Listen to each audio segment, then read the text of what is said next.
no idea.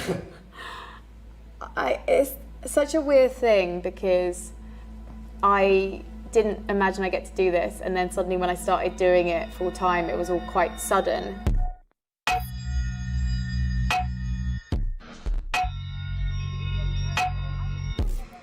I'm almost in the moment at the moment and not even thinking about the future. I keep emphasising I'm a nice person, which might mean I'm not.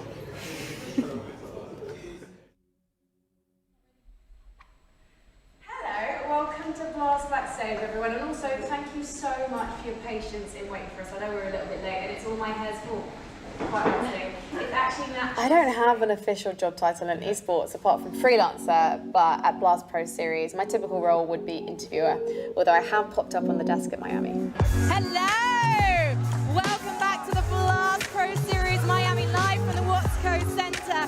There is an absolute party going on behind us, but we need to get serious on the desk. My job is to talk to the players and let the audience know how the players are thinking, feeling, and also let the audience know a bit more about that player as an individual as well as how they play on the server. We might ask for you as well as Dastan just to make things different. It's going to be you and Zeus. You mean tomorrow? Today you play MIBR tomorrow. Tonight, so don't you second match? Oh, Zeus. So if there's anything you want to say to him, just have some thoughts. Thanks. I would like to speak to the teams before we start, just because it's also nice to see kind of how they're feeling, what mood they're in, type of thing, because I can sense the nervousness. Kind of makes me nervous as well, especially when I'm doing interviews and someone's upset, then I get really like. I think the biggest challenge of being an interviewer for Blast is partly that there's a lot going on. So you have 3 matches at a time, and I have stood in Madrid next to Forrest from NIP as he waits to find out if he's going to make it into the final. Forrest, thank you so much for waiting for me. I know I've had to hold you back because we wanted to see what the result was in the Ents Giants game. But how did it feel to be third place and in that standoff? I'm not too happy. I mean, I think we kind of screwed up the game against Giants. So I've sometimes held off doing an interview because we need to find out what the result is going to be, because it's going to have a direct impact on what we do. So sometimes that can be quite hard because partly you don't want to hold the player back, but partly you also feel their emotions. And I'm an empath, I guess, and so the way I do interviews will vary from player to player. You know what, I could be describing NAF or NAF, hyper NAF, or just chilled NAF, right? And so I kind of mirror the way they behave because I want to be on their level rather than trying to bring them to mine. Thank you so much, Spasiba. Let's head back to the desk. Thank you, Adrian. Always such a pleasure. Thank you. Adrian's so nice. First time I interviewed Adrian, I think, was probably like an exit interview at the major, and I'd never done an exit interview before, and I was really nervous, and I was really bad. I am 30 years old, so I haven't always wanted to work in esports because esports didn't exist when I was born. So I discovered esports instead when I was a producer for the BBC, and I was producing digital content at the time as a senior content producer, and then I had to cover a League of Legends event, and it was the first time the BBC had done esports coverage.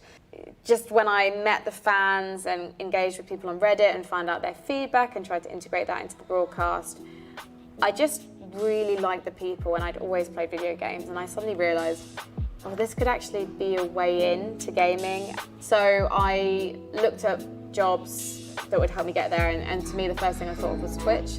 So I ended up 7 months later joining Twitch as a producer, and some of those were esports, but it was mostly more consumer gaming content at events. But then I also noticed sometimes I didn't have a budget for enough hosts, because I use Twitch partners as host streamers. So I'd sometimes pop up on stage and then ended up hosting a weekly show in the evenings. I'd go straight from the Twitch office to a studio in London and host for like 2 hours every week. And then I ended up stage hosting some stuff in the UK for ESL. And then I lost my job at Twitch. Not because I was bad at my job. I had a period where I did 5 continents in 6 weeks or so, or worked in 5 continents in 6 weeks. And that was tough, but the great thing about that was I was doing Counter-Strike. I think one of the key things that's different between esports broadcasting and, say, even traditional sports broadcasting, the team in esports tends to be smaller, and the experts in esports They are so primed and ready to go. We bring our own knowledge because we're working with different tournament organisers and we're going from place to place to place. But one of the things I find with esports is it's very collaborative, because if you have the best analyst in the world, Sponge, on your broadcast team, well, actually, you'd be mad not to ask him what he thinks you should be covering. And I find that collaborative process something really, really refreshing about esports, because when I was a producer, that's what I always wanted to do as well. I think collaboration is really, really key. But I think I also get to bring in a little bit of that interview training I had at the BBC as well. So I think it's an environment I slotted into quite quickly. They're very different. I think esports is a lot looser and a lot more flexible, and I think that's perfect for the audience that we're broadcasting to. Hello everyone, I'm stood here with Twister, the coach from ENT, and I've got Little from FAZE. And what I've just discovered is these two used to play together in 1.6. Do you think you can beat these guys today? Who? Oh, well there you have it. It's going to be a fiery one, so let's head in back to the desk. Thank you so much. You made my job so easy. Thank you. Good luck, guys. Thank you. No. We'll head it back to the desk. I said send, it's fine. Sometimes it will be, I've had a week to prepare and I've got my notes. Sometimes I actually need to refresh.